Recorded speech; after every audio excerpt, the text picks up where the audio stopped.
আমি প্রতিনিয়ত আমাদের চোখের সামনে যে মানুষগুলো মারা যাচ্ছে, তারা কেউ নিজের থেকে মরতে চায় নাই, কিন্তু কেউ থাকতেও পারে নাই। প্রতিদিন যারা চলে যায় প্রতিনিয়ত, তাদেরকে কে নিয়ে যায়, কোনখানে নিয়ে যায়, তাদের শেষ অবস্থা কি হবে? তাহলে যিনি নিয়ে যায় তিনিই বলছেন, আমি তোমাদেরকে আবার কবর থেকে উঠাবো, কবর থেকে উঠাবো, তোমাদেরকে জিজ্ঞেস করবো। ফাওয়ারাব্বিকা লানাসআলান্নাহুম আজমাইন। আল্লাহ বলে, কসম বান্দা, আমার কসম, মানে আল্লাহর কসম খাইয়া বলছে, নিজের কসম খেয়ে বলছে, আল্লাহ বান্দা বিশ্বাস করো, আমি কিন্তু তোমাদেরকে জিজ্ঞেস করব আম্মা কানু ইয়ামালুন, তোমাদের পুরা জিন্দেগির প্রতিটা আমল কর্ম আমি জিজ্ঞেস করব। এটা কেন করেছ, এটা কেন ছেড়েছ, লিমা ফাআলতা হাদা লিমা তারাকতা হাদা। ফজরের নামাজ 1 বছর বান্দা 365 দিনে কোনো দিন ফজরের নামাজ পড়ো নাই, আমার বান্দা কেন ছেড়ে দিলা, কেন ছেড়ে দিলা? হ্যাঁ, কেন ছেড়ে দিলা, কেন করলা, এতগুলো মিথ্যা কেন বললা, এত টাকা সুদ কেন খাইলা? সুম্মা লাতুসআলুন্না ইয়াওমাইদিন আনিন নাঈম। আল্লাহ তাআলা বলেন, অবশ্যই তোমাদেরকে প্রতিটি নিয়ামত, আনিন নাঈম, আমি আল্লাহ প্রদত্ত প্রতিটা নিয়ামত সম্পর্কে জিজ্ঞেস করব। হাসি কান্না আনন্দ বেদনা, এই আসমান জমিন রোদ বৃষ্টি ক্ষেত ফুল ফল ফসল, স্ত্রী কন্যা জায়গা জমি হাত পাও দেহ অঙ্গ প্রত্যঙ্গ, এক এক লোকমা খাবার, এক এক ঢোক পানি, এমনকি প্রতিটা নিঃশ্বাস, আল্লাহর কসম আল্লাহ তাআলা জিজ্ঞেস করবে, বান্দা আমার এক এক নিঃশ্বাসের হিসাব দাও, এক এক ঢোক পানির হিসাব দাও। হাদিসের মধ্যে আছে, নবী সাল্লাল্লাহু আলাইহি সাল্লাম একবার 3 দিন, ওনারা 3 জন, আবু বকর, ওমর এবং আমাদের নবী সাল্লাল্লাহু আলাইহি সাল্লাম 3 জনই ক্ষুধার্ত ছিলেন টানা 3 দিন। 3 দিন পরে এক সাহাবী আনসারি, মদিনার এক সাহাবীর খেজুরের বাগানে গিয়ে 2-4টা খেজুর খাইছেন আর একটু পানি পান করছেন, 3 জন। তো নবী সাল্লাল্লাহু আলাইহি সাল্লাম তখন হযরতে ওমর রাদিয়াল্লাহু তাআলা আনহুকে বললেন, ওয়াল্লাহি লা তুসআলু আন হাযান নাঈম। ওমর, আল্লাহর কসম, এই যে খেজুর আর পানি খাইলা, এইটার ব্যাপারে হাসরের দিন তোমাকে আল্লাহ জিজ্ঞেস করবে, ওমর এটুকুর হক কি আদায় করছে? আজকের এই 3 দিন ক্ষুধার্ত থাকার পরের এই 1 ঢোক পানি আর এই 2টা খেজুরের হিসাব দিতে হবে। কিতাবে আছে, হযরত ওমর রাদিয়াল্লাহু তাআলা আনহু অবাক হয়ে গেছেন, ইয়া রাসূলুল্লাহ, কি বলেন, ক্ষুধার্ত অবস্থায় 3 দিন পরে 2টা খেজুর খাইলাম আর একটু পানি পান করলাম, এটারও হিসাব দিতে হবে? আল্লাহর নবী বলেন, ওয়াল্লাহি লা তুসআলু, আল্লাহর কসম হিসাব দিতে, লা তুসআলু, জিজ্ঞেস করা। তাহলে এই পর্যন্ত 3 বেলা ভাত খাইছেন কয়দিন? মন মতো পানি পান করছেন কয়দিন? কত আইটেমের ফল ফলাদি খাইছেন কতদিন? বলেন। একটা সময় ছোটবেলায়, আমাদেরও তো মনে আছে, আজ থেকে 30 বছর আগে 25 বছর আগে 1 কেজি আঙ্গুর কেউ কোনো ঘরে কিনছে না, 1 পোয়া 1/2 পোয়া আঙ্গুর, অসুস্থ রুগী। আমার তো মনে আছে ছোটবেলায় আমার আব্বাই শুধু দেখতাম মালটা খাইতো, আব্বা অসুস্থ ছিল, আমরা তাকায় তাকায় থাকতাম, 1-8 পিস যদি কখনো দিত আব্বা মায়া করে, তো এতটুকু হইতে পারত, নাই তো স্বাভাবিকভাবে আমাদের জন্য আনছে, এমন ছিল না, এমনই ছিল 30 বছর আগে, এমনই ছিল।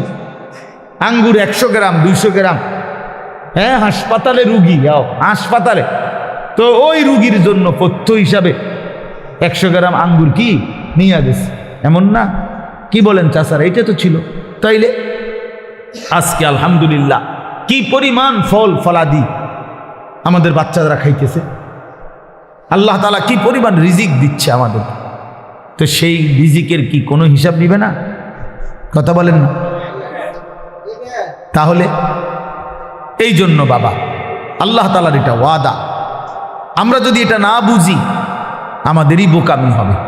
তোমরা যারা কিশোর তরুণ ছেলে অনেকেই আছো, কোনোভাবেই বুঝতে চাচ্ছ না, তুমি মনেই করো না যে তোমার যে মানুষ, তুমি যে মুসলমান, এবং তোমার যে 14 বছরের পর থেকে তোমরা যারা বালেগ হয়েছ, অর্থাৎ যাদের উপরে গোসল ফরজ হয়েছে, যাদের বীর্যপাত হয়, গোসল ফরজ হয়, সেদিন থেকেই তোমার হিসাব পুরাপুরি 100 তোমার প্রতিটা নিঃশ্বাসের হিসাব উঠতেছে আমল নামার মধ্যে। তাহলে তোমাকে এই বালেগ হওয়ার পর থেকে প্রথম সেকেন্ড থেকে তোমার হিসাব দিতে হবে। এক একটা চোখের দৃষ্টি, কতবার নারী দেখছো, ছবি দেখছো, নর্তকী দেখেছ, উলঙ্গ ছবি দেখেছ, প্রত্যেকটা পলক নজরের হিসাব দিতে হবে আল্লাহর কাছে। আল্লাহর কাছে প্রতিটা হাত পায়ের অঙ্গের নড়াচড়ার হিসাব আল্লাহ তাআলার কাছে দিতে হবে।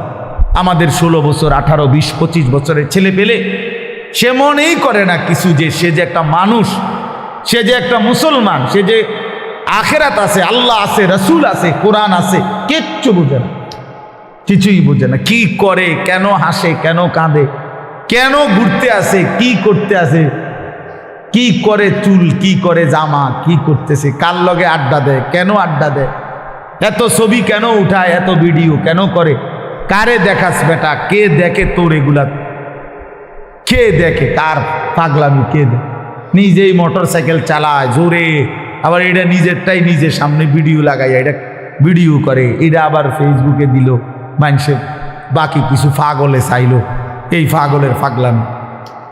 আহা, এটা কথা হইল?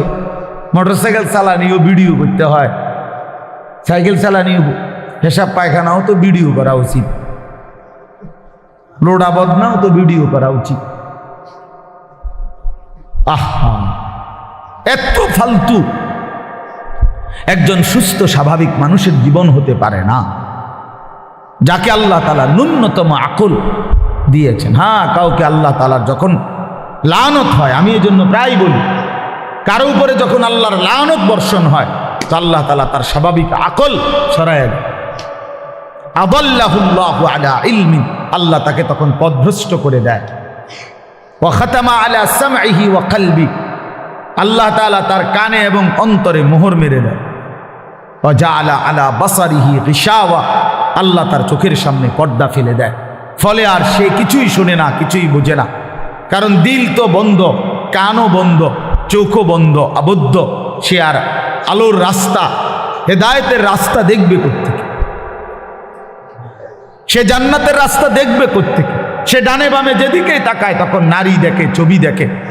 সে যখনই হাঁটে চলে তো ছাতের কিছু অসৎ বন্ধু, চরিত্রহীন কিছু লম্পট, এগুলো সারাক্ষণ কোনো মেয়ের কথা, নারীর কথা, উলঙ্গ কথা, অশ্লীল কথা, গালি গালাজ, একটা আরেকটারে লাথি মারে, একটা আরেকটারে ধাক্কা মারে, একটা আরেকটারে দায়িত্ব ধরে।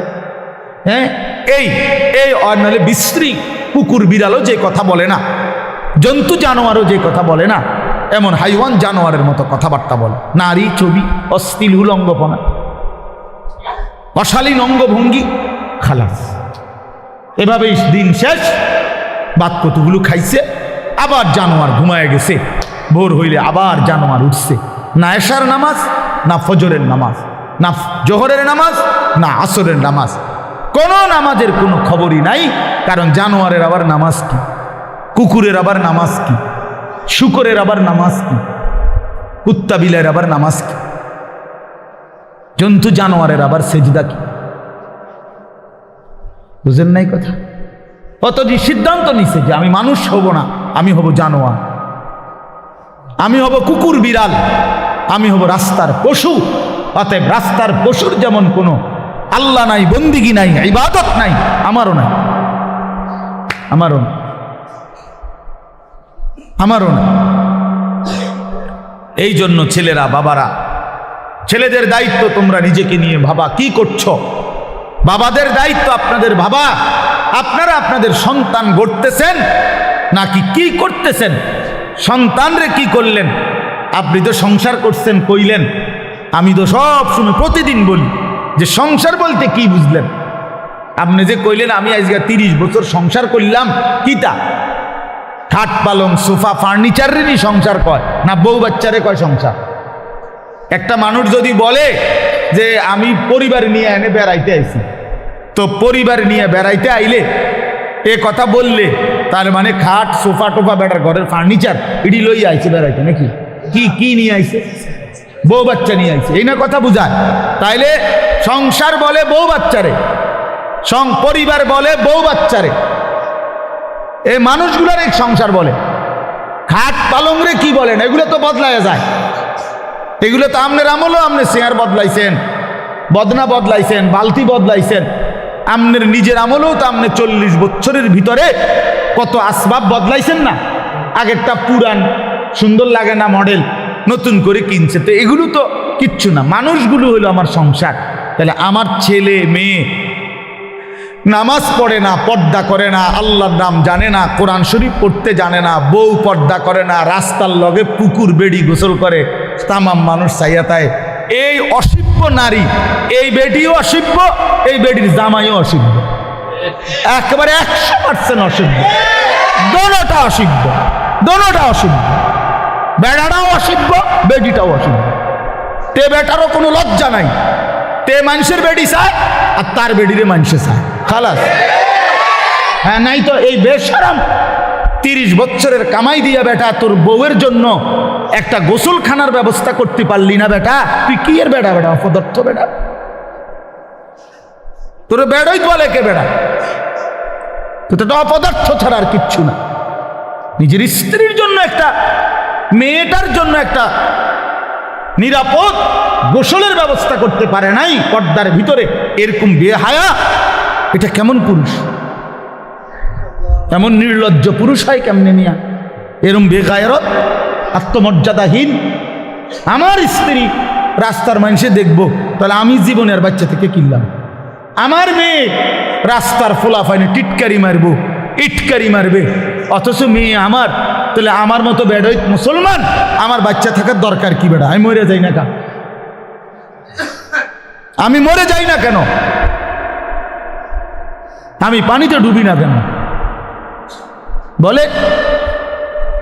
এই জন্য বাবাদেরকে বলি, ইনসাফের সাথে বলে, ইনসাফের সাথে বলে।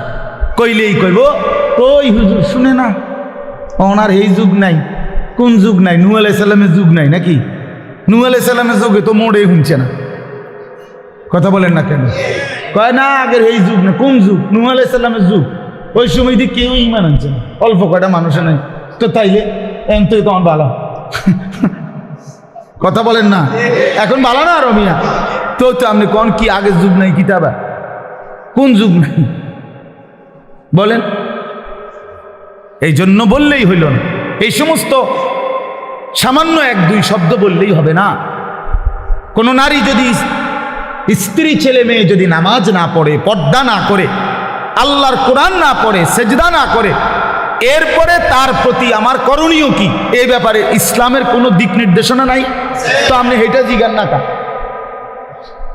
কথা বুঝেন নাই আমার? যে হুজুর আমি 50 বার বলছি আমার বেডির, আজ যে 2 বছর ধরে আমার বউরে পর্দা করতে বলছি, কথার কথায় কোনোভাবেই আমার বিবি পর্দা করে না, এখন আমি কি করতে পারি?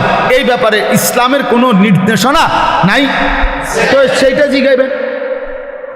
এরপরের কামটা কি এটা বলতে আপনি জিজ্ঞাসা করবেন। আমি হুজুর কোনোভাবেই আমার বেটি আমার কথা শুনে না, বউ সে আমারে শুধু বিরক্ত করে অথবা এই কারণে কষ্ট দেয়, তো আপনি তালাক দিবার আগে আপনি আগে জিজ্ঞাসা করেন যে হুজুর আর কোনো উপায় আছে কিনা, আর কোনো ফর্মুলা আছে কিনা ইসলামে? না, কইয়ে লাভ দিয়ে উঠতেই একেবারে 19 থেকে 20 হইলেই একটা ফাল মাইরে 3 তালাক দিয়ে ফেলে, একবার সব 3 তালাক।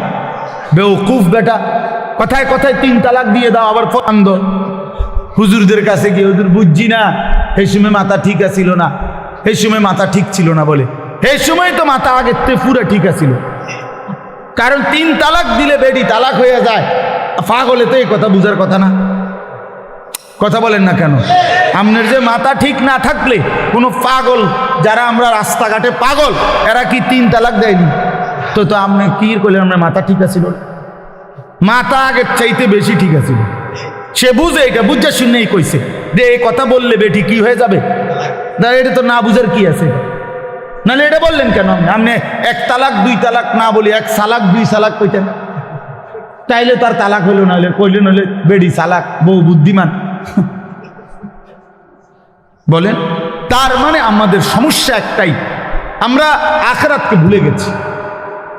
মূল বিষয় নেই, আখিরাতকে যদি কারো মনে থাকতো, খোদার কসম তাহলে নিজের স্ত্রী, নিজের ছেলে, নিজের মেয়ে এবং নিজেকে ঈমান আমলের উপরে রাখার জন্য কি কি পন্থা, ইসলামে অপারগতার কিছু নাই, হতাশার কিছু নাই, শেষ মিনিট পর্যন্ত আর কি করা যায় এ ব্যাপারে ধারাবাহিক নির্দেশনা আল্লাহর কোরআনেও আছে, আমাদের রসুলের জিন্দিগির মধ্যেও আছে।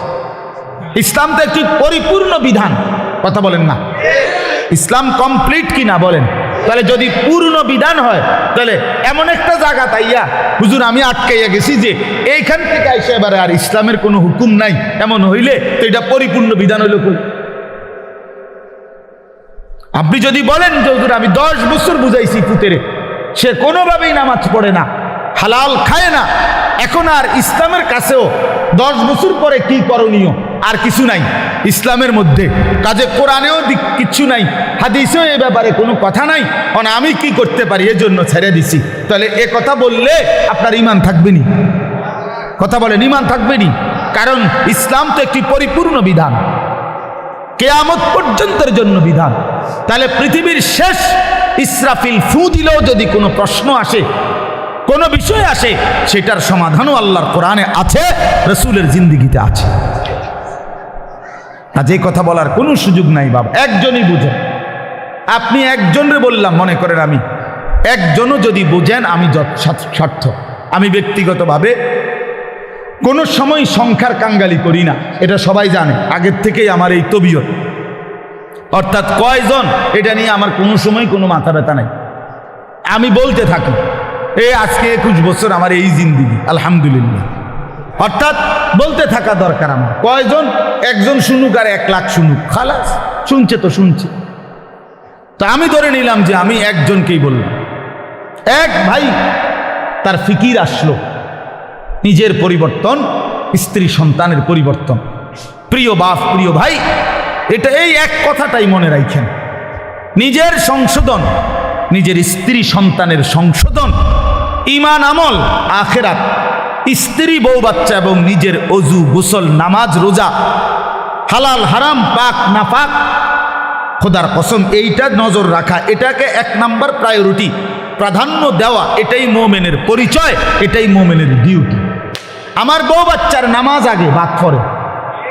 আমার বউ বাচ্চার পর্দা আগে, এরপরে দুনিয়া। মনে করেন আমার বেরিয়ে আমার বউয়ের লগে থাইকা যদি বালতিটা কিনতো ভালো হইতো, ভালো চয়েস করতে পারতো, আমি মনে করলাম, কিন্তু পর্দার খেলাফ হবে, দরকার নাই, বালতি একটু কম সুন্দর হোক, তারপরও বিবির পর্দা হেফাজত। তার মানে মোমেনের ফিকির থাকবে আগে কি দিন, আগে কি বলেন না, আগে দিন, আগে দিন। ছেড়ে দিছেন আপনারা, যার কারণে ছেলে পেলে লাওয়ারিসের মতো হয়ে গেছে। আহা, মুসলমান ছেলে বাপ মার পরিচয়ও ভুলে গেছে। কিসের বাপ মা? যার চুল বেঈমানের মতো, তার আবার বাপ মা কিসের? বলেন, একটা ছেলেকে জিজ্ঞেস করেন, এই যে ছেলে তোমরা বলো বাবা, তোমার কে তোমার বাবা? তোমার বাবা মুসলমান না ইহুদি? বলো তুমি। তাইলে তুমি এই চুল রাখলা কেন? বলো, কোন জানোয়ারের চুল রাখলা? কোন বেঈমানের চুল রাখলা? কোন কাফেরের চুল রাখলা? বলো, বলো, বেটকি দিয়ে উড়ায় দাও একটা কথা বললেই। হ্যাঁ বলো, কার চুল রাখছো? তোমার বাবা মুসলমান, তো তুমি বেঈমান পছন্দ হইল কেন? কাফের বেঈমান তোমার পছন্দ হইল কেন? বলেন। মূল কথা হইল পারিবারিক কোনো বন্ধন নাই, বাবা আমার এই ফিকিরে নাই যে আমার ছেলে মেয়ের ঈমান আমল হইল আমার দায়িত্ব, এইটা বুঝেই না। মনে করে ভাত তরকারি, মনে করে বাজার সদাই, আমি কামাই করে দিছি, খালাস। না রে বাবা, এটা কথা না। আমরা মুসলমান, আমাদের প্রথম ডিউটি আমার নিজের ঈমান আমল, আমার দ্বিতীয় ডিউটি আমার স্ত্রী সন্তানের ঈমান আমল। কু আনফুসাকুম, এই 1 নাম্বার। 2 নাম্বার, ওয়া আহলিকুম, পরিবারকে বাঁচাও। প্রথমে নিজেকে বাঁচাও জাহান্নাম থেকে, 2 নাম্বারে পরিবারকে বাঁচাও জাহান্নাম থেকে, 3 নাম্বার, ওয়া আনদির আশিরাতাকাল আকরাবিন, আল্লাহ বলছে নিজের আত্মীয় স্বজন, নিকট আত্মীয় যারা, তাদেরকে বাঁচাও জাহান্নাম থেকে। 4 নাম্বার, লিতুনদিরা উম্মাল কুরা ওয়া মান হাওলাহা, নিজ এলাকা যেটুকু, এই এলাকা এবং তার আশপাশের মানুষদেরকে আল্লাহর ভয়, আখিরাতের ভয় দেখাও। এই 4 নাম্বার। 5 নাম্বার, কুনতুম খায়রা উম্মাতিন উখরিজাত লিন-নাস তা'মুরুনা বিল মা'রুফ ওয়া তানহাউনা আনিল মুনকার। এবার চেষ্টা করো সারা পৃথিবীর বিশ্ব মানবতাকে, সমস্ত মানুষকে আল্লাহর দিকে ফেরাবার চেষ্টা করো। খালাস, ইসলামের এই 5টা আমার দায়িত্ব বন্টন করে দিছে কোরআন। 5টাই কোরআনের আয়াত। 1 নাম্বার, নিজেকে বাঁচাও। 2 নাম্বার, বউ বাচ্চাকে বাঁচাও। 3 নাম্বার, আত্মীয় স্বজনকে বাঁচাও। 4 নাম্বারে নিজ গ্রাম মহল্লা এবং আশপাশের মানুষকে বাঁচাও। 5 নাম্বার, সারা পৃথিবীর মানুষের ফিকির করো, সারা পৃথিবীকে বাঁচাবার চেষ্টা করো, সারা উম্মতে মুসলিমাকে বাঁচাবার চেষ্টা করো। আল্লাহ নবী সাল্লাল্লাহু আলাইহি সাল্লাম ফজরের নামাজের ওয়াক্ত হলে মা ফাতেমার ঘরে মেয়ে ওনার ঘরের কামরায় গিয়ে ওনারে উঠাইতেন। ফজরের ওয়াক্ত নবী সাল্লাল্লাহু আলাইহি সাল্লামের চাচা আব্বাস ওনারে গিয়ে উঠাইতেন। নবীজির ফুফি সাফিয়া, ফুফু আর কি, ফুফু ওনারে গিয়ে উঠাইতেন আর ডাক দিয়ে বলতেন, আনকিজি নাফসাকে মিনান নার, হে চাচা, হে ফুফি, জাহান্নামের আগুন থেকে নিজেকে বাঁচান। ফাইন্নী লা উগনি আনকি মিনাল্লাহি শাইআ, বলতেন ফুফু, চাচা, আল্লাহর কসম।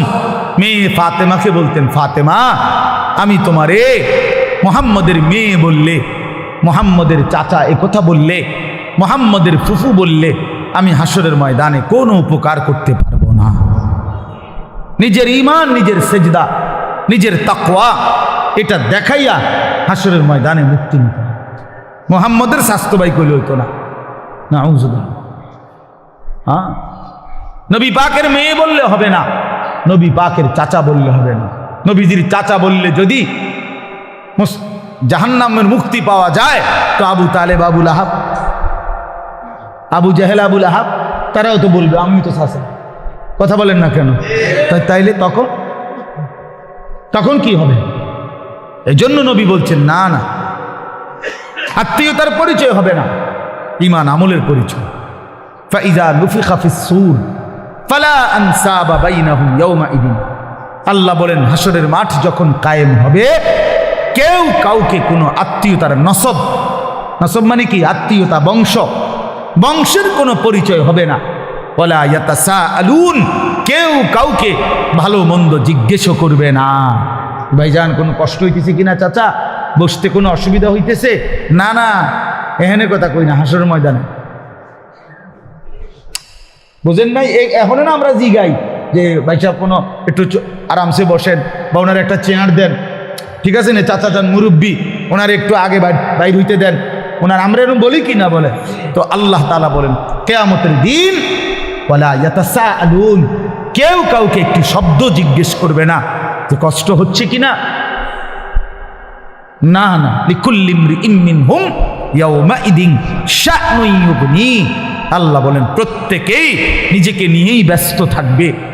ইয়াওয়াদ্দুল মুজরিমু লাউ ইয়াফতাদি মিন আযাবি ইয়াউমিইদিন বিবানি ওয়া সাহিবাতিহি ওয়া আখি ওয়া ফাসিলাতিহি আল্লাতী তু'যি ওয়া মান ফিল আরদি জামিআ সুম্মা ইউনজি। বড় সাংঘাতিক আয়াত এটা।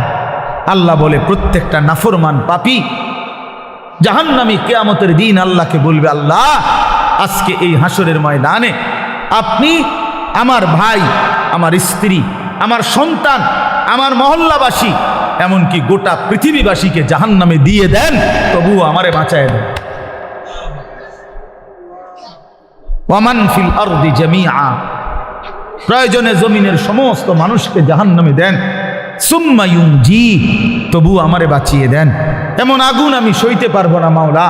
কারণ কোরআন শরীফে আছে যে সরাসরি হাসরবাসী আখিরাতে হাসরের মাঠে ফেরেশতারা জাহান্নামকে টেনে আনবে। ওয়াজিআ ইয়াউমাইদিন বিজাহান্নাম, জাহান্নামকে 2 চোখে দেখবে মানুষ। এই দেখেই তখন প্রতিটা নাফরমান বলবে, মাওলা এমন ভয়ানক আগুন যেটা ধাউ ধাউ করে জ্বলতেছে, তীব্র জাহান্নামের গর্জন, টকবক করতেছে আগুন। আল্লাহর নবী বলবেন, জাহান্নামের বিকট গর্জনে গোটা হাসরের ময়দানের ইমানদার নাফরমান, আরে নবী, আউলিয়া, সিদ্দিক পর্যন্ত চিৎকার দিয়া বলবে, ইয়া রব্বি নফসি নফসি। জিব্রাইলের মতো সাহাবী ফেরেশতাদের কোনো গুণাই নাই, চিন্তাও নাই। সেই জিব্রাইলের মতো ফেরেশতা, হাদিসে আছে, হাসরের ময়দানে জাহান্নামের দিকে তাকাইয়া মাটির মধ্যে নিজের হাত বাইরেতে হাত বাড়ি দিতে দিতে করতে বলবে, ইয়া রব্বি সাল্লিম সাল্লিম, আয় মাওলা আমারে বাঁচান, আমারে বাঁচান, আমারে বাঁচান, আমাকে। আল্লাহ তাআলা বলেন কাল্লা, কিন্তু আল্লাহ বলে কখনোই না। ইন্নাহা লাযা, রব্বুল আলামিন বলেন এটা জ্বলন্ত ধাউ ধাউ করে প্রজ্বলিত আগুন। নাজ্জাতাল লিশ-শাওয়া, রব্বুল আলামিন বলে না ফরমান এই মুহূর্তে জাহান্নামের আগুনে ফেলা হবে, প্রথম সেকেন্ডেই, প্রথম মিনিটেই নাজ্জাতাল লিশ-শাওয়া, সারা দেহের গোশত চামড়া হাড্ডি প্রথম মিনিটেই, এক সেকেন্ডেই একদম জ্বলে ভুনা হয়ে যাবে। নাজ্জাতান অর্থ এটা মাশওয়ি, মানে ফ্রাই হয়ে যাবে, ভুনা হয়ে যাবে, ভুনা এক মিনিটেই ভুনা হয়ে যাবে। নারুল্লাহিল মুকাদা আল্লাতী তাত্তালিউ আলাল আফইদা, আল্লাহ বলে বান্দা জাহান্নামের আগুন মনে রেখো আমি আল্লাহর জ্বালানো আগুন। এই আগুন তো আমি জ্বালাইছি। কে জ্বালাইছে? এই আগুন আমি আল্লাহর জ্বালানো আগুন। দুনিয়ার তোমরা লাকড়ি জমা করে তোমরা আগুন জ্বালাইছো এমন না, জাহান্নামের আগুন আমি আল্লাহর, নারুল্লাহিল মুকাদা, আমি আল্লাহর প্রজ্বলিত আগুন।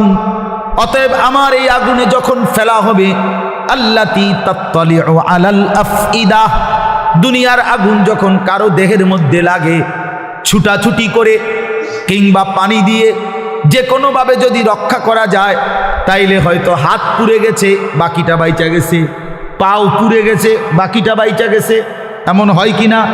তো রব্বুল আলামিন বলেন জাহান্নামের আগুনে যখন ফেলবে, আমার এই প্রজ্বলিত আগুন ফেলতেই প্রথম মিনিটেই বান্দা তোমার সারা দেহ, এমনকি তোমার কলিজা সুদ্ধা প্রথম মিনিটেই জ্বালায় ফেলবে। একই সাথে একই মুহূর্তে বাহির এবং ভিতরের কলিজাটা সুদ্ধা ভুনা করে ফেলবে। আল্লাতী তাত্তালিউ আলাল আফইদা, আফইদা। কি মনে করছো নওজোয়ান? আগে নয়তো সিদ্ধান্ত নাও আখেরাত নাই, এবার বেডি চাও, কোনো অসুবিধা নেই। তুমিও ল্যাংটা হয়ে যাও, ছবিও দেখো ল্যাংটা। দেখো যুবক, আমি বললাম তুইও লুঙ্গি খুলে ফেল, কাপড় খুলে ফেল, নাফরমান। আর নর্তকীও দেখ, তোর কাপড়ও খুলে ফেল, নর্তকীর কাপড় তো খোলাই, যা দেখ। তবে আগে শর্ত হলো একথা বুঝাপড়া করে নাও, কারোর সাথে হিসাব মিলাইয়া নাও যে আসলে যে হুজুররা বলে কবর হাসর আখেরাত, এটি আসলে মিছে কথা নেই, এই কথা কারোর থেকে জিজ্ঞাসা করে নাও। কথা বোঝেন নাই আমার? এটা যদি ফয়সালা হয়ে যায় যে হ্যাঁ এগুলো নাই, তো ঠিক আছে বন্ধু, নাচো গাও ফুর্তি করো, যা মন চায় তাই করো। কিন্তু এ কথার তো কোনো কাফেরও আজ পর্যন্ত বলে নাই যে কবর হাসর আখেরাত নাই। না, হিন্দুরাও তো স্বর্গ নরক কয় না? কথা বলেন না কেন? হিন্দুরা মরলে আমরা যেরকম কই মরহুম, হেরাদে কয় স্বর্গীয় অমুক, তো হিন্দুরাও তো বলে। কাফের বেঈমানও তো বুঝে পরকাল, তুমি বুঝো না কেন? কাফের বেঈমানের পরকালের ধারণা ভুল ধারণা, মানে পরকাল মানে, কিন্তু পরকালের ব্যাপারে তারা যেই ধ্যান ধারণা, এটা তাদের ভুল। কিন্তু আমরা মুসলমান, আমাদের পরকালের ব্যাপারে বর্ণনা একেবারে স্পষ্ট। কোরআনুল কারীমের 3 ভাগের 2 ভাগে আখিরাত। আখিরাত নবী সাল্লাল্লাহু আলাইহি সাল্লামের সারা জিন্দেগীর চোখের পানি উম্মতের জন্য যে কাঁদছেন 23টা বছর, কি জন্য? আল্লাহ 23 বছর নবী কাঁদছেন উম্মতের জন্য। কেন? দুনিয়ায় যেন বাত মাসে কষ্ট না পায় উম্মত, এই জন্যই তো না? কথা বলে, উম্মত যেন বাতে মাসে কষ্ট না পায়, দুনিয়ায় বউ বাচ্চা লইয়া যেন সুখে চলতে পারে, এই জন্যই তো নবীর 23 বছরের চোখের পানি, নাকি? তাহলে কি জন্য? কথা বলেন না, কোন জায়গার জন্য কাঁদছেন? তো সেই আখিরাত মিথ্যা, নবীর 23 বছরের চোখের পানি মিথ্যা। তাহলে আপনারা কি বুঝলেন বাবা? যারা নামাজ পড়েন না, কেন পড়েন না? কি বুঝছে? মানে আমার লোক, আমার কথা হলো, আমার এটা মাঝে বুঝতে মন চায়, জানতে মন চায় যে একটা যুক্তি তো থাকবে যে হুজুর আপনি যত কথাই কন এটা এটা হইতো না, আমি এটা বুঝছি, আপনার নাম হুজুর ধরলো আমি বুঝছি, তো এইটা আমারে বুঝায় কর না। আচ্ছা আমরা শুনি, কি দৃষ্টিতে তুমি বুঝলা আখেরাত নাই, পরকাল নাই, এই পাপের কোনো বিচার হবে না, এটা কেমনে বুঝলা? একটা যুক্তি তো থাকবে মানুষের। এই জন্য দয়া করে ভাবতে শিখে। আমি আমার সবটুকু দিয়ে বলতে, আমি আজীবন চেষ্টা করছি আমার এই ছোট্ট জীবনটা বলতে বলতে আজ আর শরীর অনেক কাহিল হয়ে গেছে, ব্যস্ততা অনেক বাড়ছে, কিন্তু শরীর কি হয়ে গেছে? দুর্বল হয়ে যাচ্ছে, দুর্বল হয়ে গেছে। কিন্তু তবুও চেষ্টা করছি বলে যাওয়া। অর্থ হইলে কথা বলা, বাবা আখেরাত সত্য, কবর সত্য, হাসর সত্য। প্রিয় বন্ধু, নষ্ট হইও না, ছেলেরা নষ্ট হইও না। বাপ, পচে যাওয়া জিনিস কেউ গ্রহণ করে না, বখাটেকে দুশ্চরিত্রকে কেউ পছন্দ করে না, লম্পট চরিত্রহীন নারী লুভী, জিনা বেবিচার অসভ্যতা মদ জুয়া আসক্ত এমন অপদার্থ জানোয়ারকে কেউ পছন্দ করে না। তারে কুকুরের সাথেই মানায়, মানুষের সাথে মানায় না। বেনামাজিকে জানোয়ারের সাথেই মানায়, ইমানদার মুসলমানের সাথে মানায় না, মানায় না। হ্যাঁ, এজন্য এটা জরুরি বিষয়, এটা বুঝার বিষয়। কেন আমি নামাজ পড়ব না? কেন আমি হালাল খাব না? 30 বছর ধরে যারা সুদ খাইতেছেন, এই বাবা সংসারের অভাব পূরণ হয়েছে তো? বলেন না কেন? হ্যাঁ, 30 বছর ধরে যেই বাটপারে ওজনে কম দেয়, এই বাটপার জিজ্ঞাসা করেন না যে বাটপার তোর এই 30 বছর ধরে যে কাস্টমার ঠগাস, তোর অভাব গেছি না যাবে কোনোদিন? তো তো লাভ হইল কি? বেড়া কি রে, এত সিটারি করে কাম তো লাভ হইল না, সিটারিয়ে যা করলা, কই সংসারের অভাব তো গেল না, কিস্তি তো শেষ হয় না, কিস্তি তো শেষ হয় না, প্রয়োজন তো শেষ হয় না। কই কিস্তি ইনকাম করে 90,000, কিস্তি চলে 6 লাখ। হ্যাঁ, কথা বলেন না কেন? কিস্তি কারণটা কি? বেড়ারে দিয়েও কিস্তি লইছে, বেডিরে দিয়েও কিস্তি লইছে, ফুতের বউরে দিয়েও কিস্তি লইছে, নাতিরে দিয়েও কিস্তি লইছে। সংসারের সবগুলো হারাম কর, বউ হারাম কর, স্ত্রীও হারাম কর, ফুতের বউ হারাম কর, প্রত্যেক কিস্তি যে লইছে তো হারাম কর। কথা বলেন না কেন? হ্যাঁ, মাতেন না কা নাইরে আপনি পাল্টা জবাব দেন। হ্যাঁ কোন, আমি শুনি, তর্ক করেন। কিস্তি মানে তো হারাম, সুদ মানে তো হারাম, সুদ মানে তো হারাম। তো বলে হুজুর না খাইয়া মরে যাবো নি? হ্যাঁ মরে যাবেন, মরলে কি শরম নেই? কোনো মানুষ মারা গেলে এটা কি বেজ্জুতি নেই যে ছি ছি ছি জীবনে কেউ মরল না, হায় হায় রে আস্তাগফিরুল্লাহ আস্তাগফিরুল্লাহ, এরকম শরমের কথা? লোকটা মুখে গেল বলেন মরে যাওয়া কোনো শরম? তো মরে যাবেন, অসুবিধা কি? আমারও তো অনেক সময় অনেকে বলে যে হুজুরে না খাইয়া কি মরে? হ্যাঁ মরে যাবেন আপনি, অসুবিধা কি? না খাইয়াই মরে যাবেন, অভাবে মরে যাবেন, ঠিক আছে, কিন্তু এরপরেও তো চোখটা বন্ধ হইলে জান্নাতের দুয়ার খুলে যাবে। যে মাওলা অভাবে পড়ে গেছি তো তোমারে ছাড়ি না, খাইতে পাই নাই কিন্তু তোমারে ছাড়ি না। নবী সাল্লাল্লাহু আলাইহি সাল্লাম তো পেটে 2টা পাথর বাঁধছে। আপনারা আমাদের কার হালাত এমন হইছে ক্ষুধার কষ্টে? হ্যাঁ পাথর বাঁধছেন, বলেন 3 দিন খান নাই টানা, এমন আমাদের কারো জানা মতে, আর আমরা বাদ দেন মিয়া, আমাকেও জানা মতে বলে আমার চাচা একবার এরম হয়েছে, আমার জ্যাডার একবার এরম হয়েছে যে 3 দিনে এক লোকমা খাবার খায় নাই, এমন হয়েছে। চাচা আপনি শুনছেন? চাচা আপনি তো মুরব্বী বয়স্ক, আপনি বলেন চাচা, আপনি বলেন এমন শুনছেন কোনোদিন? কিন্তু আল্লাহ নবী সাল্লাল্লাহু আলাইহি সাল্লাম যে দিনের পর দিন 3 দিন ক্ষুধার্ত ছিলেন, এ কথা কি আপনারা শুনেন নাই? তাহলে নবীজির চাইতে ক্ষুধার কষ্ট বেশি সয়েছে এমন উম্মত তো এই 1450 বছরও এখনো হয় নাই।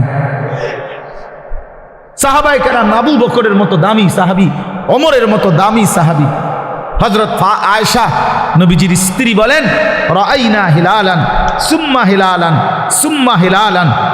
নবীজির স্ত্রী বলেন, এক চাঁদ উঠছে, এটা ডুবছে, আরেক চাঁদ উঠছে, এটা ডুবেছে, আরেক চাঁদ উঠছে, এটাও ডুবছে।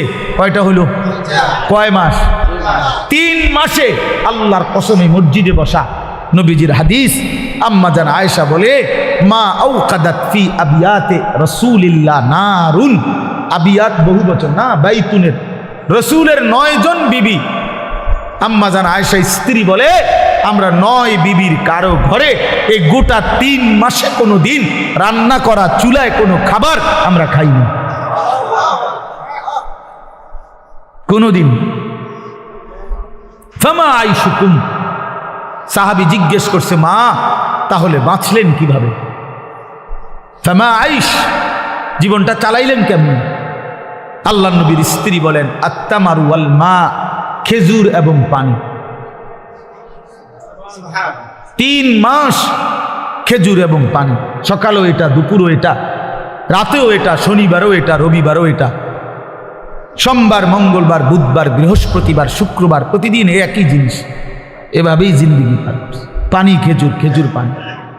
খেজুরও তো অল্প, 1টা 2টা 8টা। খেজুরের দানা বাইটা পিসাইয়া পাউডার বানায়া সাহাবায়ে কেরাম খেজুরের দানা পানি ভিজায়া ছাতুর মতো বানায়া তারপরেও খাইছে। হ্যাঁ, এই জন্য আমার বাপ, আমি আমাকেও বলছি, আপনাকে শুধু না, আমরা আমাদেরকেও বলি, নিজেকেও বলি, নিজের ঘর পরিবার নিয়েও আলোচনা করি। তাহলে আমরা প্রত্যেকে ইনশাআল্লাহ আমাদের জিম্মাদারি মনে রাখেন। কু আনফুসাকুম। আমি যে কথার থেকে এতগুলো কথা বললাম, অর্থ হলো নিজের ফিকির করা, আমার ইমান, আমার আমল, আমার আখেরাত, আমার স্ত্রী সন্তানের ইমান, আমল, আখেরাত, আমার বাপ। এবার আমি শেষ অংশে কথাটা বলতে চাই, এটা আমরা যারা এখানে যে কয়জন মনোযোগ দিয়ে শুনছেন, আমি সবাইকে বলি, আমরা এটা মনে রাখতে হবে, আমরা মুসলমান, আমাদের জীবন আখেরাত, আমাদের জীবন দুনিয়া হবে না। আমার একবার বিশ্বাস করেন, 200 কোটি মুসলমান আমরা যদি রাত দিনও পরিশ্রম করি দুনিয়া উপার্জনের জন্য, আল্লাহর কসম, খোদার কসম, কাফের বেঈমানের সমপরিমাণ দুনিয়া আল্লাহ আমগরে দিবে না। এটা আল্লাহর ওয়াদা, দিত না। মানে আমি হেবড়ারে কইলাম, শাহাদাত ভাই, আপনি যদি মাথাও ফাড়াই এলাম, আমি টাকা 500 চাইছেন, আমি দিতাম না বেটা। এবার তুমি যেটা মনে করো এটা করো, আমি কইলাম দিতাম না, দিতাম না, তখন আমি কেমনে নিবেন আপনি আমার টেয়াটা? কথা বুঝেন নাই আমার? আমি তো কইছি, একেবারে কসম করে কইছি যে আমি টেয়াটা দিতাম না। তো আল্লাহ বলছে, বান্দা, দুনিয়া আমি তোমাদের ইমানদারকে দেব না বান্দা, পুরো এটা আমার ওয়াদা, আমি দেব না দুনিয়া, আমি দেব আখেরাত। আখেরাতে আল্লাহ বলছে, বান্দা, দুনিয়া আমি তোমার প্রয়োজন মাফিক দিচ্ছি, আর কাফেরকে দুনিয়া বেশি দিলাম, তবে আখেরাতে পুরাটা তোমাদের ইমানদারদের জন্যই বরাদ্দ রাখলাম, বেঈমানকে এক ঢোক পানিও পান করতে দেব না, এক ঢোক পানি। চোখটা বন্ধ হইলে কোনো বেঈমান আর এক ঢোক পানি পাবে না, এক লোকমা খাবার আর কোনোদিন মিলবে না। লা ইউফাত্তারু আনহুম ওয়া হুম ফীহি মুবলিসুন। আল্লাহ বলে, জাহান্নামী জাহান্নামের আগুনে 1 সেকেন্ডের জন্য বিরতি পাবে না। লা ইউফাত্তারু, বিরতি হবে না। কি ভাই, তাহলে আপনি কি লেগে লাফালাফি করতেছেন? আমরা কেন এরকম পাগল হয়ে গেলাম? পারতেন না তো? দুনিয়া আমরা বেঈমানদের সমপরিমাণ হবে না, এটা আল্লাহর ওয়াদা, আল্লাহর ওয়াদা। তো যার হাতে সব, তিনি বলতেছেন আমি তোমারে দিতাম না, আপনি কীর্তন কারাকারি করেন কেন? এই সাফাসাফিটা করতেছেন, উনি কইলো দিত না, বলেন বলেন। একজন ফুদ বিদেশ পাড়াইয়া আমরা এখানে বিরাট কিছু করে লাগবেন, কিতা এ ঘুরে ঘেরে ফাঙ্গাসার তেলাফিয়ারি, আমরা জানি না। আর কিতা, যার ফুট ইটালি এবার কিতা খায়? হ্যাঁ, যার 3 ফুট বিদেশ এবার কি খায়? হ্যাঁ কি খায়? দৈন্যতা করলা, দুন্দুল ফুলকপি আর ফাতা কপি, ফার্মের মুরকা আর কক মুরকা, আর কিতা খান আপনি? আপনি কি বাঘের গোস্ত খান নাকি? কা খাইবেন না আপনার ফুড ইটালি? আপনি কি লেগে হুদা মুরগের গোস্ত খাবেন? এটি তো আমরা আঙ্গাল কাঙ্গালরাই খাই। আপনি তো প্রতিবেলা সিংহের গোস্ত খাওয়া দরকার, আপনি 3 ফুট বিদেশ। কই দুনিয়া কি ভোগ করছি আমরা? এই সামান্যটুকু দুনিয়া, 3 বেলাও তো আমরা ঠিক মতো সামান্য কুদুর খাবার খাই। এইটুকুর জন্য আখেরাত ছেড়ে দিলেন। একটা অটো ড্রাইভারের সারাদিন ইনকাম কত? সব যাইয়া থুইয়া 300 টাকাও তো থাকে না। এই 300 টাকার জন্য আল্লাহকে ছেড়ে দিলেন। একটা সিএনজি ড্রাইভারের ইনকাম কত? সারাদিনে 700-800 টাকাও তো থাকে না। সব মালিক জমা, গ্যাস, এরপরে রাস্তার যে খরচ, ওই যে জায়গায় জায়গায় টাকা দিতে হয় না, জিবি না কি কয় দিবে, এগুলো দিয়া থিয়া 700-800 টাকাও তো থাকে না। তো 700-800 টাকার জন্য মহান আল্লাহকে ছেড়ে দিলেন। 5 ওয়াক্ত নামাজ ছেড়ে দিলেন। 300 টাকার জন্য 1 ওয়াক্ত নামাজ পড়তে পারলেন না।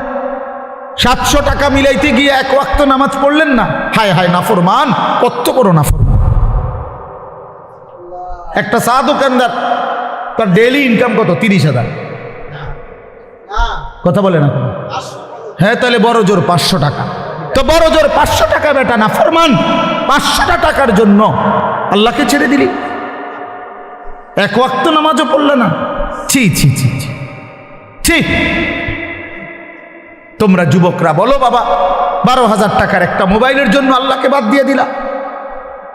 কিছুক্ষণের এই নারী ছবি, বন্ধুদের এই আড্ডার জন্য এত বড় মহান আল্লাহ যে তোমাকে খাওয়ায় পড়ায় লালন পালন করে, তাকে বাদ দিয়ে দিলা বাবা। ইনসাফ না এটা। অতএব আমাদের কথা এটাই, আমাদের জিন্দিগি আখেরাত। আমাদের জীবন কি? আমাদের প্রস্তুতি কিসের জন্যে? আমাদের সারাটা দিন রাত কিসের জন্যে? কোরআন শরীফে আছে, আল্লাহ বলছেন অহুয়াল্লাযী জাআলা আল-লাইলা ওয়ান-নাহারা খিলফাতান লিমান আরাদা আন ইয়াযাক্কারা আও আরাদা শুকুরা। আল্লাহ বলেন, আল্লাহই রাত বানান, দিন বানান, প্রতিদিন এবং রাত এবং দিন এনে থাকেন পর্যায়ক্রমে। খিলফাতান বাই সিরিয়াল, একবার রাত একবার দিন, একবার রাত একবার দিন। কেন বানায়? আল্লাহ নিজে বলতেছেন, আমি রাত এবং দিন বানাই লিমান আরাদা আন ইয়াযাক্কারা, যারা যারা আমি আল্লাহকে স্মরণ করতে চায়, আমার ইবাদত করতে চায়, আমি তাদের জন্য রাত দিন বানাই। হ্যাঁ, আমার বান্দা যদি রাত না হয়, মাগরিব পড়বে কেমনে, পড়বে কেমনে, ফজরের নামাজ পড়বে কেমনে, আমার বান্দা সারা দিনের পরিশ্রমের জন্য বিশ্রাম করবে কেমনে? এই জন্য আমি রাত বানাইলাম। আমি যদি দিন না বানাই, তো আমার বান্দা ফজর পড়বে কেমনে, জোহর পড়বে কেমনে, আসর পড়বে কেমনে, হালাল উপার্জন কেমনে করবে? এই জন্য আমি দিন বানাই। তো আল্লাহ তাআলা বলেন, সেজদার জন্য, আমার হুকুম মানার জন্য আমি রাত বানিয়ে থাকি, দিন বানিয়ে থাকি। কোনো সিটার বাটপার, কোনো মদখোর ঘুষখোর, কোনো নারী লুবি, কোনো মোবাইলের অসভ্য উলঙ্গ ছবি দেখে নেওয়ালা নাফরমান, তোদের জন্য, তোদের বেঈমান নাফরমানদের জন্য রাত হয় না, দিন হয় না। রাত দিন হয় ইমানদারের সেজদার জন্য। এই জন্য বাটপার সিটারগুলো, লম্পট দুশ্চরিত্রগুলো, সুদখোর হারামখোরগুলো এই নামাজি ইমানদার বান্দাদের উসিলায় বাকিগুলা বাদ খায়। এদের বরকত, এদের বরকত। এই সিটার বাটপার চলে এদের উসিলা, নাইলে এগরে খাওয়াইলো না। যদি সেজদাওয়ালা না থাকতো, যদি ইমানওয়ালা না থাকতো, যদি তালিব ইলম না থাকতো, যদি উলামায়ে কেরাম জমিনে না থাকতো, যদি আল্লাহর কোরআন পড়নেওয়ালা কেউ না হতো, আল্লাহর জিকির যদি উচ্চারিত না হতো, তাহলে কোনো নাফরমান বেঈমানের জন্য আল্লাহ পাক রাতও বানাইতেন না, দিনও বানাইতেন না। আল্লাহ আমাদেরকে বুঝ দান করেন। অতএব এখন শেষ কথা হলো, আমরা যদি বুঝে থাকি এই কথাটা যে আমাদের মূলত জীবন আখেরাত, আমাদের প্রস্তুতি আখেরাত, আমাদের রাত আখেরাতের জন্য, আমাদের দিন আখেরাতের জন্য, আমাদের যৌবন আখেরাতের জন্য, কিশোর তোমার কৈশোর আখেরাতের জন্য, বয়স্ক বাবা আল্লাহ আপনাকে একটু হায়াত বেশি দিছে আখেরাতের জন্য, বিড়ি খাওয়ার জন্য না, চা দোয়ানে গপ মারার জন্য না, সারাদিন একটার পর একটা পান খাওয়ার জন্য না। আখেরাত আপনাকে দিছেন আল্লাহ তাআলা, জীবন হায়াত আখেরাতের জন্য। এই আখেরাত কামাই করার পরকালের পাথেয়, পরকালের পুঁজি, কবর হাসর আখেরাতের পুঁজি সংগ্রহের একটা শ্রেষ্ঠতম মাস, একটা বড় সিজন, একটা বড় মৌসুম, এটা হলো মাহে রমজান। এই কথাটা আমি বলতে চাই। সিজন বুঝতে হয়। বুদ্ধিমান ব্যবসায়ী, হ্যাঁ বুদ্ধিমান কৃষক জমিনে ফসল করবার আগে সিজন চিনে যে এখন কোনটা লাগাইতে হবে। কথা বুঝছেন নি? সিজন হইলো আলুর, আপনি লাগাইছেন টমেটো, তাহলে হইতো না। সিজন চিনতে হবে কোন সময় কোন তরকারির মৌসুম, কোন সময় কোন ফসলের মৌসুম। ব্যবসায়ীও সিজন বোঝে। হ্যাঁ এখন রোজা, আপনি উঠাইছেন গরু ছাগল, না আপনি কাপড়ে না উঠেছেন। কথার কথা একটা সিজন। মানুষ কি ধরে? সিজন ধরে যে ভাই এখন আমাকে ব্যবসার সিজন, এই এই এক মাস সিজন, তাহলে মৌসুম চিনে। আমরাও ওয়াইজরা বলি যে শীতকাল আমগো ওয়াজের মৌসুম, ওয়াজের সিজন আমগো, মানে এই সময় ওয়াজ বেশি। ঠিক না কথা? প্রত্যেকেই মৌসুম চিনে, সিজন চিনে। তো আল্লাহ তাআলা বলছে, বান্দা আখিরাত কামাই করার, জান্নাত কামাই করার সবচেয়ে বড় সিজন, মৌসুম মাহে রমজান। আর সেটা আর মাত্র 30 দিনও বাকি নাই। এই আমাদের সামনে একদম অল্প কয়দিন, আর মাত্র একটা মাস। এই এক মাসের ব্যবধানেই আমাদের সামনে আসতেছে মাহে রমজান। আল্লাহ তাআলা বলছেন, ইয়া আইয়ুহাল্লাযীনা আমানু কুতিবা আলাইকুমুস সিয়ামু কামা কুতিবা আলাল্লাযীনা মিন ক্বাবলিকুম লাআল্লাকুম তাত্তাকুন। রোজার বিস্তারিত আলোচনা হুজুররা করবে, আমি এই জন্য আপনাকে ইমাম সাহেবরাই বলবে ইনশাআল্লাহ। কিন্তু আমার বলার উদ্দেশ্য শুধু এই কথা বলা যে আল্লাহ বলছে, বান্দা তোমাদের উপরে রোজা ফরজ করলাম, পূর্ববর্তী ইমানদারদের উপরেও আমি ফরজ করেছি। উদ্দেশ্য কি? উদ্দেশ্য হলো আল্লাহ বলেন লাআল্লাকুম তাত্তাকুন, ইমানদার একটা মাস তুমি আমার হুকুম পালন করবা, গুনাহ বর্জন করবা, আমার আদেশ পালন করবা। রোজা, নামাজ, ইফতার, সাহারি, 20 রাকাত তারাবি, ভোর রাত্রে কিছুটা তাহাজ্জুদের নামাজ, সেজদা, দোয়া, কান্নাকাটি, জিকির, তেলাওয়াত, জাকাত, ফিতরা, দান, সাদাকা, শবে কদর, রমজানের শেষ দশকের এতেকাফ, এতগুলো ইবাদত দিয়ে আমি সিজনটা সাজাইছি, রমজানটা সাজাইছি। অতিরিক্ত অনেক কিছু দিছি। ইফতার রমজান উপলক্ষে, সাহারি রমজান উপলক্ষে, 20 রাকাত তারাবি রমজান উপলক্ষে, শবে কদর রমজান উপলক্ষে, শেষ দশকের এতেকাফ রমজান উপলক্ষে। জান্নাতের দরজা পুরা খুলে দিলাম রমজান উপলক্ষে, জাহান্নামের দরজা বন্ধ করে দিলাম রমজান উপলক্ষে, শয়তানগুলো সব শিকলে বাইন্দা রাখলাম রমজান উপলক্ষে, এবং একে 70 বানায় দিলাম রমজান উপলক্ষে। এত কিছু দিয়েও যদি তুমি জান্নাত কামাই করতে না পারো, তুমি আসলেই অসিদ্ধ, তুমি আসলেই অথর্ব, অপদার্থ ছাড়া আর কিচ্ছু। তুমি আসলেই না করো, তুমি আসলেই না করো। এই জন্য নবীজি বলছে যে মুসলমান রমজান পেয়েও কি করতে পারে নাই? গুনাহ মাফ করতে পারে নাই, আখিরাত কামাই করতে পারে নাই। তো জিবরাইল আইসা নবীজিরে বলছে, ইয়া রাসূলুল্লাহ, এমন নাফরমানের উপরে আল্লাহর লানত, আমি জিবরাইলেরও লানত। নবীজি বলছে আমিন, মানে আমিও মেনে নিলাম, যা জিবরাইল, আমি রসুলেরও লানত। এই জন্য রমজানকে যে কদর করে না, রমজানেও গুনাহ, চুরি, ডাকাতি, ওজনে কম দেয়, সুদ খায়, কিস্তি নেয়, ওই ছেলেরা তোমরা নাচ গান, মোবাইল, ছবি এই নিয়েই পড়ে রইলা, মা বোনরা বেপর্দা পড়ে রইল, মানে যে যেমন আছে এমনই রয়ে গেল। তো তার উপরে আল্লাহর লানত, ফেরেশতার লানত, তোর নবীর লানত, তোর উর্ফে খোদার গজব, তোর উর্ফে আল্লাহর লানত। আর এত জনের লানত নিয়ে সুখ কপালে জুটবে না, দুনিয়াতেও আখিরাতে। অতএব দয়া করে আমরা ইনশাআল্লাহ আজকের এই মুবারক মাহফিলে নিয়ত করি যে আমরা এবারের রমজানকে নিজের জীবনে কদর করব ইনশাআল্লাহ। সবাই গুনাহ থেকে পবিত্র হই। ছেলেরা, নওজোয়ান, মোবাইলের অশ্লীলতা ছেড়ে দাও বাবা, গুনাহ ছেড়ে দাও বাপ। এই উলঙ্গ ছবি, নারী, অশ্লীলতা, বেহায়াপনা ছেড়ে দিয়ে 5 ওয়াক্ত নামাজ পড়ো, আল্লাহকে ডাকো বাবা। আগামীর পৃথিবীতে ইনশাআল্লাহ তোমরা দেখো সারা পৃথিবীর হিসাব, সারা পৃথিবীর জরিপ এখন। প্রত্যেক যে আমার আগে বক্তব্য দিলেন আপনি, হ্যাঁ না না, চাচা বয়স বুঝছেন না। চাচা কি বললেন কোন তো একটা কথা, আমি তো এনওজি করতে করতে শুনছি যে এই 70-72 বছর বয়সে এই গ্রামে ছেলেরা যে এরকম একটা ফাউন্ডেশন করে উদ্যোগ নিছে, এটা প্রথম। আপনি বললেন না একটু আগে?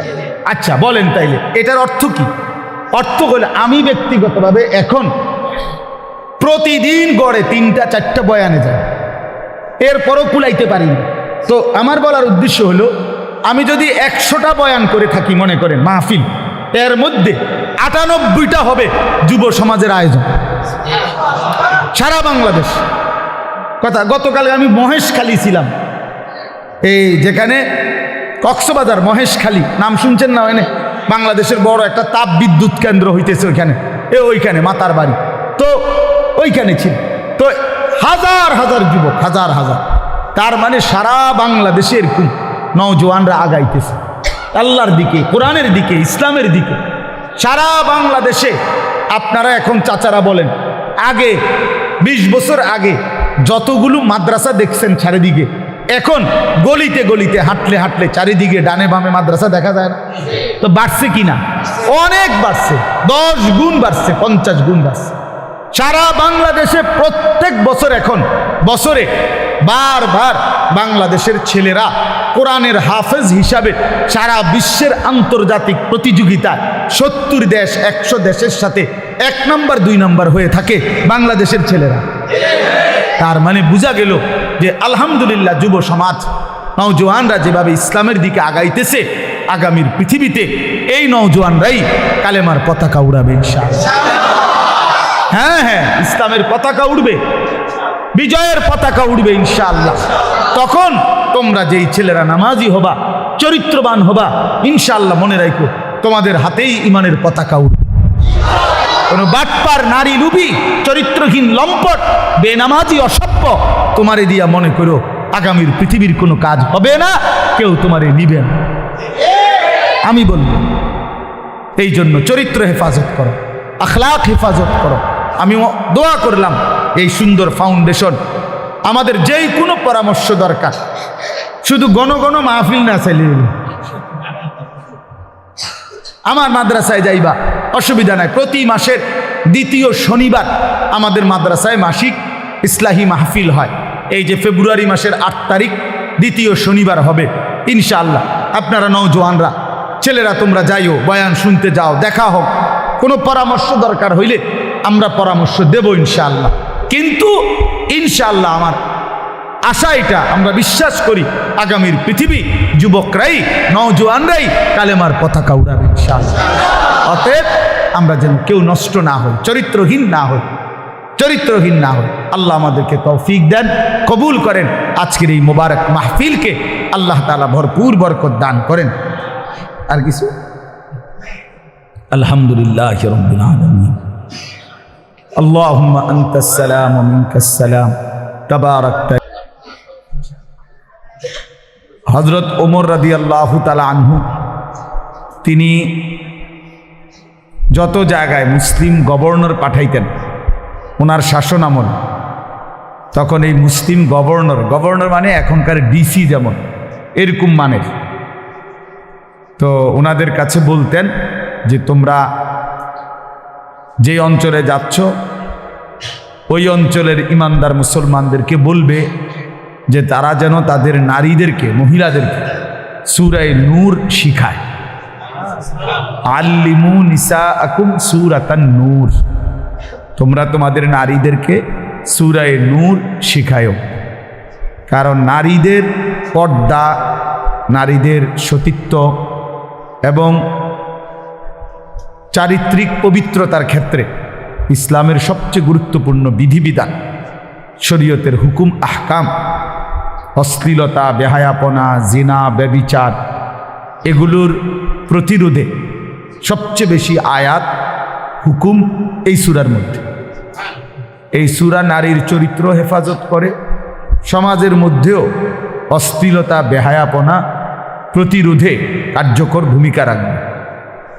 এজন্য এই সূরা যেহেতু আলহামদুলিল্লাহ নাম এটাই দেওয়া হইল, এই জন্য আমি এটা পরামর্শ দিলাম।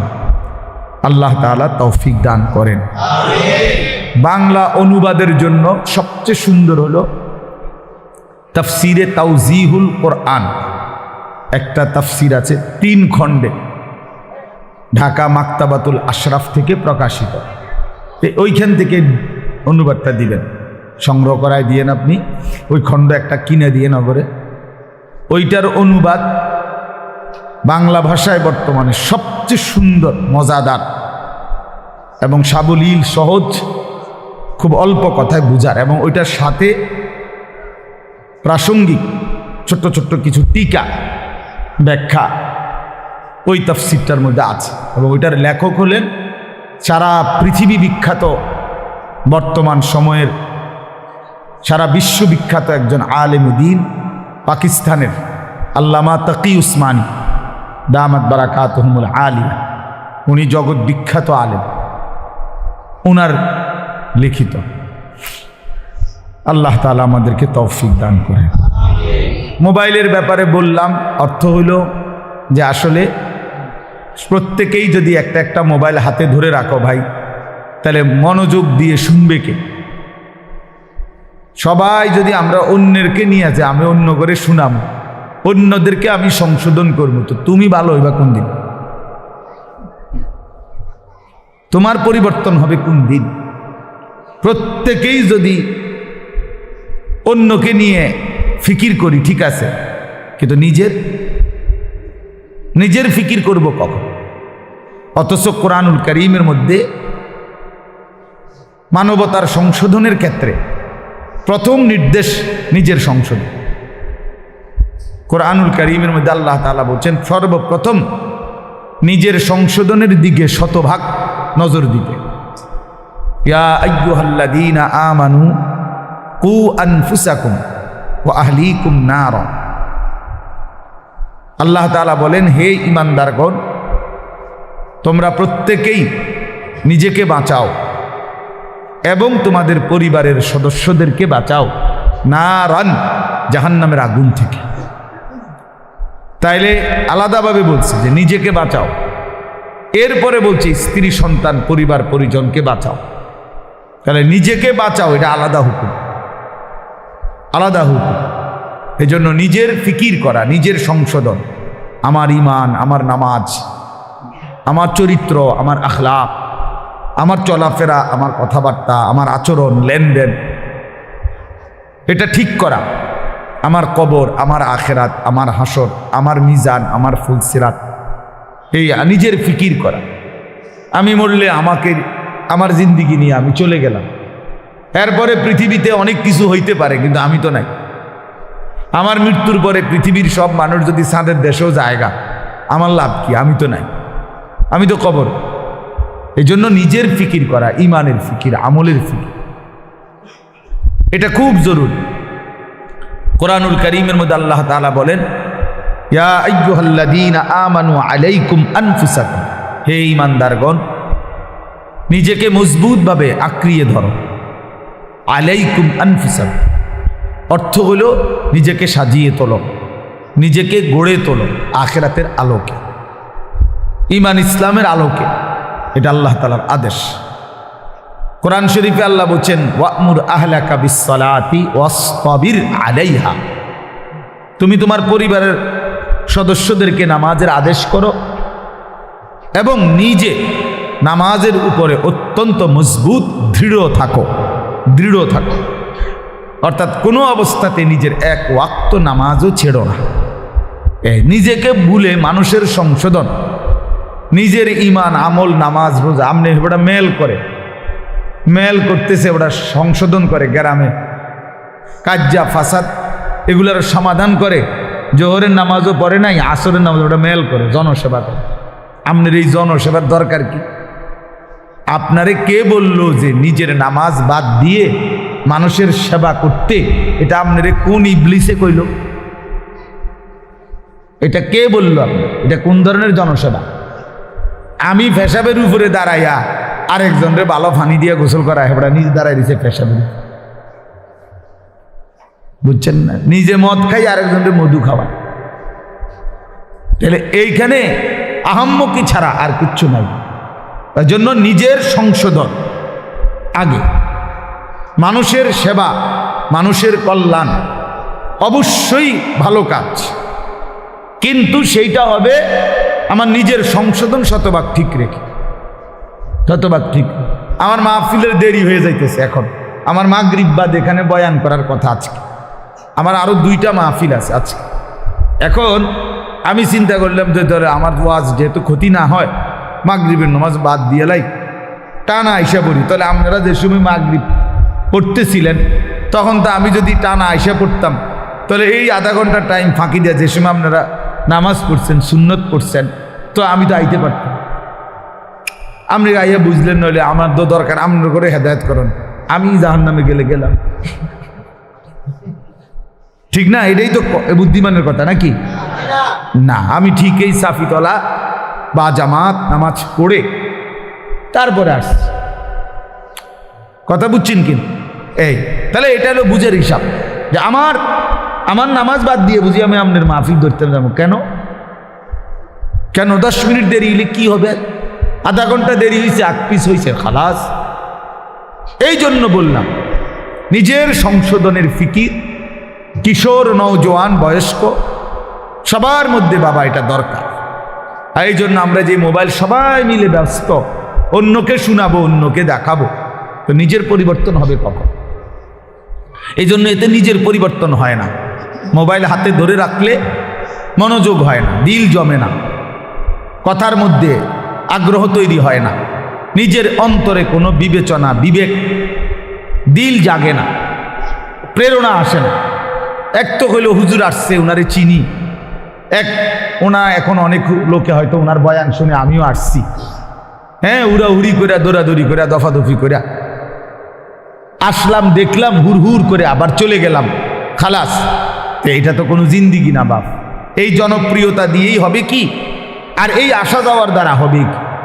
মানুষ জমলো 10 লাখ, মানুষ জমলো 10,000, কিন্তু যার মতো, আমি আমার মতো, উনি উনার মতো, প্রত্যেকেই আগের মতো, তো লাভ হইল কি?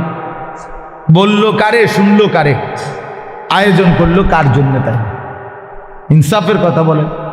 যিনি বিড়ি খায় উনি বিড়িয়ে খায়, যিনি সুদ খায় উনি সুদে খায়, যিনি মিথ্যা বলে তিনি মিথ্যাই বলে, যিনি কথায় কথায় গালি দেয় তো আপনি গালিই দিচ্ছেন, যার দোকানে টেলিভিশন, চা দোকানে নাচ গান চলে তো চলতেই আছে, যার ঘরে পর্দা পুশিদা নাই, বউ বাচ্চার, স্ত্রী কন্যা, তো সেইভাবেই চলতেছে, যার ছেলে নামাজ পড়ে না তো পড়েই না, যার মেয়ে পর্দা করে না তো করেই না। তো এই ইমাম সাহেবদের এই প্রতি সপ্তাহ বয়ান তাইলে কার জন্য? কাকে করে এগুলো? এই কোরআন আল্লাহ তাআলা তাইলে কার জন্য নাজিল করলেন? চাঁদের দেশের মানুষের জন্য? তাইলে রাসূলুল্লাহ সাল্লাল্লাহু আলাইহি ওয়াসাল্লামের 23 বছরের মেহনত কার জন্য করেন? কাকে তিনি, কার জন্য তিনি এই কাঁদলেন, এই চোখের পানি ফেললেন, তায়েফের এত রক্ত ঝরাইলেন, পেটে 2টা পাথর বাঁধলেন ক্ষুধার কষ্টে, ঘরের চুলায় 3 মাস, নবীজির স্ত্রীরা বলছে টানা 3 মাসও গেছে, কোনো দিন 3 মাসে ঘরের চুলায় রান্না করা কোনো খাবার খাই নাই আমরা। তো এইভাবে রাত দিন ক্ষুধার্ত, রক্তাক্ত, চোখের পানি, এইভাবে নবীজি কষ্ট দিবানিশি করে, মাকসাদ, উদ্দেশ্য কি ছিল? তাই নবীজির নাম ব্যবহার করে আমরা কিছু জিলাপি খাবো, খিচুড়ি খাবো, বিরিয়ানি খাবো, খালাস। এই তো 23 বছর নবীজির মেহনতের খোলাসা, মানে লক্ষ্য উদ্দেশ্য, ঠিক না? তাইলে ইনসাফ কি বলে, বিবেক কি বলে? এই জন্য প্রিয় বাপ, প্রিয় ভাই, এটা জরুরি বিষয়। নিজের পরিবর্তন, নিজের সংশোধন, নিজের ফিকির খুব জরুরি, খুব জরুরি। মানুষের কল্যাণ এটাও উত্তম, কিন্তু নিজেকে বাদ দিয়ে না, নিজেকে ভুলে না, নিজেকে ছেড়ে দিয়ে না। এই সংসারের জন্য আমি আমার জীবনটা হুজুর শেষ করে নিলাম। কি লেগে আপনি শেষ করলেন সংসার? আপনারে কইছে কোন ছাগলে, কোন ছাগলে আপনারে বলছে সংসারে লেগে জীবনটা শেষ করতে? এটা কোথায়? কোরআন শরীফের কোন আয়াতে লিখছে আল্লাহ যে হে ইমানদার, জিফুতের ভাত তরকারির লেগে জীবনটা শেষ করে দাও, নামাজ, রোজা, অজু, গোসল, হালাল হারাম কিচ্ছুর দরকার নাই, বাসা বাসির, শুধু পয়সা কামাই করবা আর জিফুতের শুধু ভাত খাওয়াইবা? বিল্ডিং করবা, দোকান করবা, যেমনে পারো সুদে পারো, কিস্তিতে পারো, ফুদ বিদেশ পাঠাইবা, মাইয়ারে সুদে টাকা লইয়া পারো, কিস্তিতে টাকা নিয়ে পারো, মেয়েরে বিয়া দিয়া দিবা, বাইত যেভাবেই পারো মরের আগে আগে জি ফুতের বিল্ডিং জমি ঠিক করে দিয়া যাইবা। এই কথা আপনারে কে বলছে? কোন ইবলিসে বলছে? কোন শয়তানে বললেন? বলেন, ইনসাফ করে বলেন, কোরআনের কোন আয়াত যে আল্লাহর বান্দা তুমি ওযু নামাজ হালাল হারাম পাক নাফাক জায়েজ না জায়েজ বাদ দিয়ে শুধু কামাই করো আর জিফুত পালো? হ্যাঁ, বলে সুন্দর সুন্দর কথা বলেন অনেকে, এই সংসারে লেগে জীবনটা হুজুর শেষ করলেন। কিল্লা শেষ করছে? কে বলছে? আল্লাহ তাআলা কোরআনুল কারীমের মধ্যে বলছেন, ওয়া'মুর আহলাকা বিস-সালাহ, পরিবারের সদস্যদেরকে নামাজের আদেশ করো। আমনি দিকেল ভাত তরকারি হিসাব মিলা, লা নাসআলুকা রিজকা, আল্লাহ বলছে তোমাদের কারো কাছে আমি খাদ্য খাবার রিজিকের সহযোগিতা চাই না। ওই যে মামুন ভাই, ভাই এনে আইন, আমি খুঁজতেছি মনে মনে, এনে আসেন, এনে আসেন, আমার কাছে আসেন। মাহফিল তো মূলত মামুন ভাইয়ের প্রাপ্ত। শাহাদাত ভাই কেমনে যে কি করলো, মূলত আসলে কোন রকমে বেচারা জোড়াতালি দিয়া এই মাগরিব বাদ বয়ান মিলাইছে। আমি কক্সবাজার ছিলাম, ওইখান থেকে আসছি সকাল 8টা বাজে, ওইখানে মাহফিল ছিল। যাই হোক, সব আলহামদুলিল্লাহ, আগামীতে ইনশাল্লাহ ফিকির হবে ইনশাআল্লাহ। আপনাকে ফিল মনে ছিল আমার, আমি আসলে ডেটটা মিলাইতেই পারছি না, কোনোভাবেই মিলাইতে পারি না।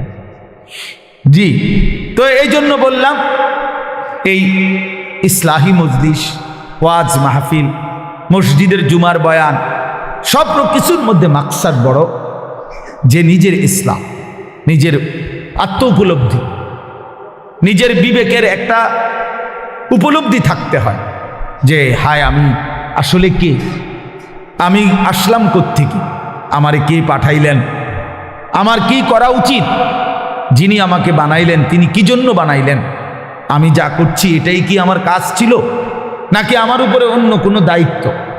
হ্যাঁ,